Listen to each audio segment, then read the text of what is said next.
આજરોજ સાવલી તાલુકાની કચેરીની અંદર જે સરકારશ્રી દ્વારા ગુજરાતભરની અંદર જે પોલીસ ગ્રામ્ય છે એનો અને સરપંચશ્રીનો જે પરિસંવાદ કાર્યક્રમ જે યોજાયો એની અંદર કાર્યક્રમની અંદર મુખ્ય જે પોલીસ દ્વારા સરપંચોને હાજર રાખી અને કહેવામાં આવ્યું કે ગામની અંદર જે નાના મોટા ગુના થાય છે, નાના મોટા ઝઘડા થાય છે, તો એના કારણે ગામની એકતા અને અખંડિતતા હણાય છે. તો તેના કારણે તમે જ ગામની અંદર એક જવાબદાર વ્યક્તિ છો, તો તમે ત્યાં આગળ એનું સોલ્યુશન લાવો. બીજી વસ્તુ કે ગામની અંદર જે નાના મોટા ઝઘડા થવાનું કારણ તો કે મૂળ વસ્તુ કે ઘણી વખત દારૂ પીને બી લોકો એ કરતા હોય, તો એ દારૂ પણ આપણા ગુજરાતની અંદર દારૂ બંધી છે તે પણ કરાવવો જોઈએ અને તેની માટે પણ અમે તમને સહયોગ કરીશું. બીજું કે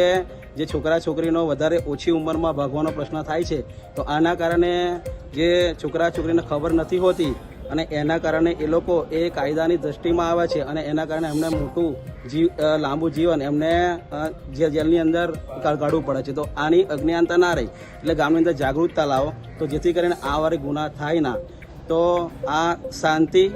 સલામતી અને જાળવણી રહે એટલા માટે પોલીસ અને સરપંચ એ બે સાથે મળીને કામ કરે અને ગામની એકતા અને અખંડિતતા રહે એવું સરકારનો અભિગમ છે.